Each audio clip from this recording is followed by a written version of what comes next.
Bonsoir à tous, ravi de vous retrouver pour votre journal sur 7LTV. Et dans les titres de ce vendredi 7 janvier, il y a un atterrissage forcé ce matin sur l'aéroport de Montpellier pour un petit avion privé. Pas de blessés, mais le trafic aérien a été totalement interrompu jusqu'en milieu de journée.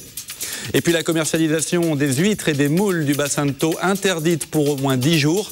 Les dernières analyses de l'eau ont révélé une présence de bactéries supérieure à la norme autorisée. Sport, basket avec les filles du BLMA qui s'apprêtent à recevoir l'un des clubs mythiques du championnat, Bourges. Ce sera demain donc, soir 20h au Palais des Sports de Latte. Les basketteuses latoises sont 4e au classement de leur championnat. Et puis les chiffres provisoires de la sécurité routière pour 2010 ont été dévoilés hier. Il y a eu moins de tués sur les routes l'an dernier au niveau national, régional, mais pas dans l'Hérault. Nous y reviendrons tout à l'heure avec notre invitée Guylaine Langchémol, présidente départementale de la Ligue contre la violence routière. Plus de peur que de mal ce matin sur la piste principale de l'aéroport de Montpellier. Un petit avion privé a dû se poser en urgence et sur le ventre car les pilotes n'ont pas eu le temps de sortir totalement le train d'atterrissage. Un incident qui a entraîné le blocage du trafic aérien jusqu'à midi. Olivier Brachard était sur place. Pas de mouvement de grève ce matin à l'aéroport et pourtant des retards et des annulations. Les vols de 9h pour Orly et de 10h20 pour Roissy ont été annulés. Les autres retardés de 1 à 2h. Et enfin, 3 vols qui devaient atterrir ont été déroutés sur Marseille, dont celui venant de Casablanca. Dernière nouvelle, les informations qui nous sont données, c'est qu'il y a un plan de vol qui est donné à l'avion pour repartir de Marseille vers Montpellier. Et il devrait atterrir d'ici 3 quarts d'heure. La cause de toutes ces perturbations, un avion accidenté sur la piste principale. Un bimoteur 8 places a dû atterrir en catastrophe avec un train d'atterrissage défectueux. Heureusement, sans gravité pour les 4 personnes à bord. À 8h ce matin, il y a un avion privé, un Biche 200, donc avec 2 personnes en équipage et 2 passagers, qui au décollage et avant de rentrer dans les nuages, a eu une panne électrique a priori totale. Et donc ils ont fait tout de suite demi-tour, et en manuel bien sûr. Et au moment de l'atterrissage, pour déverrouiller le train, il faut le faire aussi en manuel.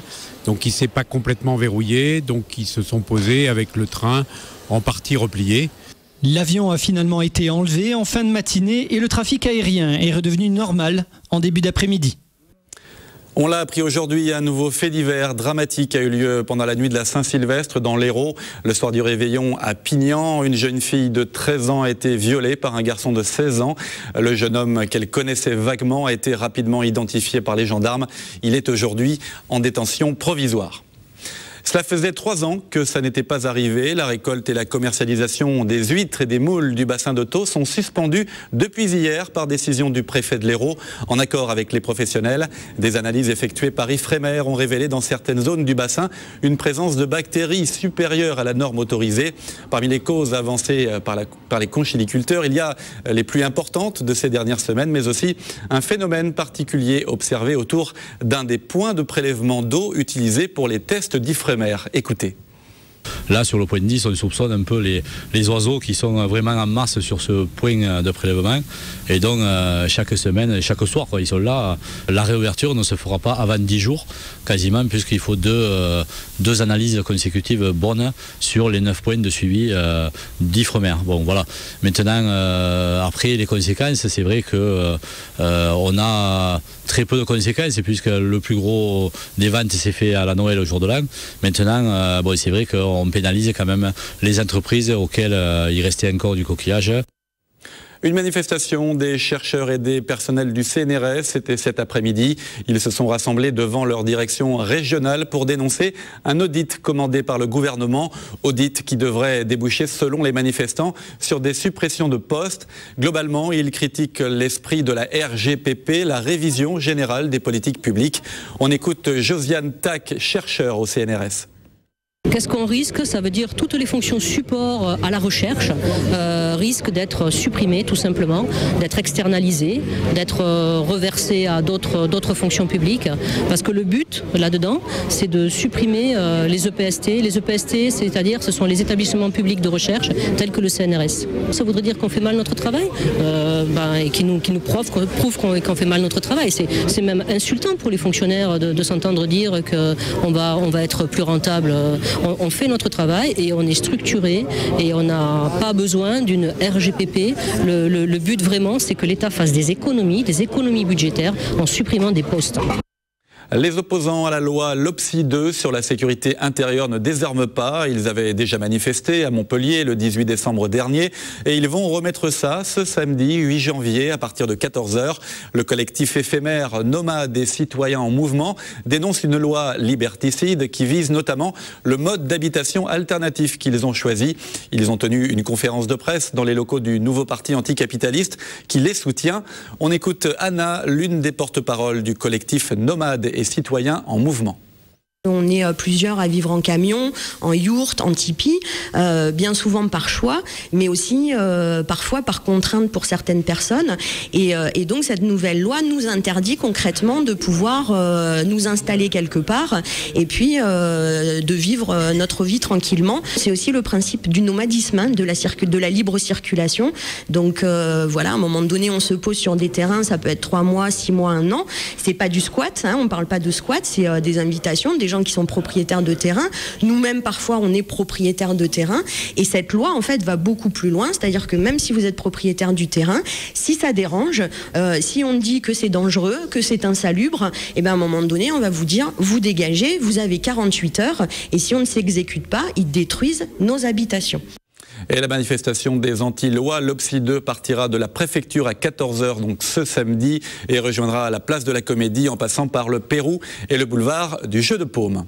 On ouvre la page sport de ce journal avec du football, 32e finale de Coupe de France. Le MHSC se déplace à Reims, match piège contre une équipe à la peine en 2e division. Le MHSC devra notamment se passer de Spajic, début de la rencontre. C'est à 20 h 45 donc samedi. Et puis rugby, top 14 avec le derby de tous les dangers pour le MHR qui reçoit l'USAP. Perpignan est 10e du classement mais n'a pas renoncé aux phases finales. Les Catalans ont quand même joué les 2 dernières finales. Un bonheur que Montpellier n'a pas encore connu, mais les hommes de Fabien Galtier sont toujours 2e du top 14. On verra ça donc demain à Yves du Manoir. En volleyball, demain, Montpellier 3e reçoit Tourcoing 8e. 7 se déplace à Nantes. Et puis en hockey sur glace, les Vipers vont à Avignon. Enfin, en basket, les filles du BLMA poursuivent leurs travaux d'Hercule après leur déplacement à Tarbes qui s'est soldé par une défaite. Les Latoises reçoivent le leader du championnat, Bourges, dans leur palais des sports de Latte à 20 h, donc samedi aussi. Les basketteuses du BLMA sont 4e de leur championnat. On écoute l'entraîneur du BLMA, Valérie Demory, très excité par la perspective du match. Je ne sais pas si on est excité, mais ce qui est sûr, c'est que c'est un rendez-vous important dans l'année. En Bourges, en plus, cette année, il y a vaincu, 12 matchs, 12 victoires. Donc, c'est pour vous dire l'ampleur de la tâche qui nous attend. Maintenant, on est des joueurs, hein, donc il faut avoir envie de jouer. Je vous le disais en titre, les chiffres de la sécurité routière ont donc été dévoilés, les chiffres pour 2010. Alors ils sont provisoires, le nombre de tués sur les routes de l'Hexagone est passé sous la barre des 4000 tués, 3994. Une réaction d'abord au niveau national sur ces chiffres 2010, Guylaine Langchémol. Alors je dis qu'on a profité d'un seuil comme ça un peu symbolique, les 4000 morts, pour se précipiter dès aujourd'hui pour dire qu'on est en dessous, 3994. Mais d'abord, on sait que ce ne sont pas des chiffres consolidés, malheureusement, qu'on a souvent une différence entre 10 et 15 personnes par an. Ça peut varier encore. Ça peut varier. Un accident qui a eu lieu le 31 décembre, hélas, des personnes peuvent décéder dans la suite. Donc on serait au-dessus de 4000. Cette barrière, vraiment, elle est que psychologique, ou elle est très importante, cette barrière quand même des 4000 tués. Ça reste quand même 4000 personnes qui meurent sur les routes chaque année. Exactement. 4000 familles de toute façon touchées. Beaucoup trop, puisque vous savez que notre président de la République, quand il a été élu, a fait le vœu de descendre jusqu'à 3000 personnes tuées en 2012. Or, si les 2 premières années ont permis cette descente, puisqu'on était encore au-delà de presque à 4700 personnes tuées en 2007, actuellement, le pourcentage se réduit énormément. Enfin, nous sommes, vous voyez bien, on nous parle de 6,5% au national. Or, il aurait fallu, pour aller jusqu'à la fin de mandat et pour aller aux 3000 tués, il aurait fallu être à 9%. Donc, on a accumulé du retard, on n'y arrivera pas. On n'y arrivera pas, en tout cas dans les prochaines années. On n'y arrivera pas. Alors, Donc les chiffres sont en baisse, en tout cas au niveau national. Par contre, dans l'Hérault, on est toujours à un niveau de hausse, bon, très limité. On est à 103 tués en 2010 contre 101 en 2009, mais ça continue à augmenter. Comment on explique cette augmentation alors que dans le Gard, par exemple, on est à moins 17%. Dans l'Aude aussi, il y a une forte baisse en 2010. Pourquoi les routes de l'Hérault sont aussi dangereuses? Oui, les routes de l'Hérault sont dangereuses, mais je crois que toutes les routes du sud de la France le sont à partir du moment où les conducteurs n'ont pas encore véritablement intégré les règles de prudence. Je voulais juste revenir sur les premiers chiffres. Je voulais dire sans doute que cette année n'est pas la meilleure année au niveau de la... Vous savez que c'est une année qui a été particulièrement perturbée au niveau climatologique, et donc c'est un peu facile de dire maintenant on est en dessous de la barre des 4000 morts. C'est pas vraiment un bon repère. Janvier, février était très enneigé. Vous savez très bien que décembre également, novembre aussi. Donc quand on vient de dire qu'il y a une grande diminution au niveau même des deux roues, ça paraît un peu évident. Personne ne part en deux roues sous la neige. Alors pour revenir à l'Hérault, c'est terrible parce qu'on stagne décidément. Vous l'avez annoncé, on reste toujours autour de 100 morts par an et autant de blessés graves. Vous savez que quand on compte un mort, c'est un blessé grave. Et j'ai fait le calcul. Donc depuis 5 ans, on est à 555 personnes décédées, donc 555 aussi qui ont des séquelles graves, et puis tout un lot de blessés qui va avec. Et en calculant sur les 1500 blessés par an, on est à 4 blessés par jour, on est à 2 morts par semaine, on est à 2 blessés graves par semaine. Donc c'est grave. Et on a banalisé en plus ces chiffres-là, malheureusement. Mais c'est important parce qu'on ne parle souvent que des morts. Mais ça veut dire que vous, moi, quand on sort dans la rue aujourd'hui, on peut, parce qu'il y a un indice d'accidentalité dans cette région de 1,67, c'est-à-dire qu'on a on risque presque 1,5 fois de plus que la moyenne des Français. Et ça signifie effectivement ces blessés tous les jours. Alors dans l'analyse de ces accidents, bon, on connaît les 2 causes principales qui sont l'alcool et la vitesse. Il y en a d'autres qui sont clairement identifiées. Le téléphone en est une? Le téléphone portable est gravissime. On s'aperçoit que tout le monde téléphone au volant. Il n'y a pas vraiment de prévention ni de sanction là-dessus, ou rarement. Or, on s'aperçoit que c'est très grave au niveau... On a un pourcentage qui augmente. Ce qui est grave aussi chez nous, c'est les piétons. Les piétons sont des personnes vulnérables. On a eu cette année plus de 21 piétons qui ont décédé. Et également donc les 2 roues. Puisque vous savez que notre jeunesse, 18-25 ans, on a un pourcentage de personnes blessées et tuées dans cette frange de la population identique. C'est-à-dire qu'on a peut-être descendu de 4700 personnes à 4000 peut-être cette année, mais le pourcentage de la jeunesse dans l'Hérault comme en France est identique. Donc il y a vraiment une politique de sécurité routière qui n'est pas menée dans la rigueur qu'on voudrait lui voir mener. Justement, qu'est-ce qu'on fait? Là, on est sur le constat. Maintenant, qu'est-ce qu'il faut faire pour que ces routes, notamment dans l'Hérault, soient moins dangereuses? Est-ce qu'il faut renforcer la répression? Qu'est-ce qu'il faut faire? Bien sûr, on doit toujours dire que la prévention et la sanction doivent aller ensemble. Ce sont les 2 piliers de la sécurité routière. On ne fait pas l'un sans l'autre. Et une vraie politique de sécurité routière doit intégrer les 2. Actuellement, on voit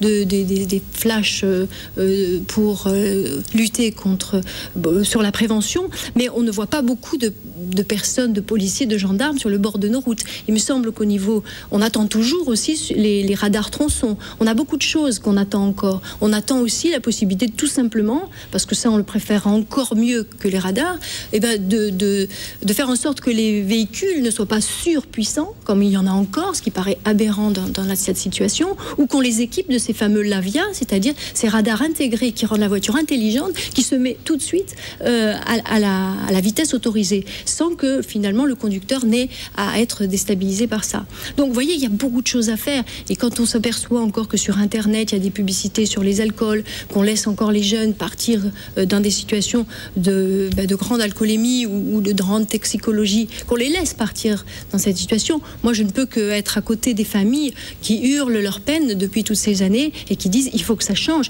Et ces chiffres que nous a donnés M. Hortefeux ne nous satisfont pas. Il faut aller plus loin, plus fort et avec plus de fermeté.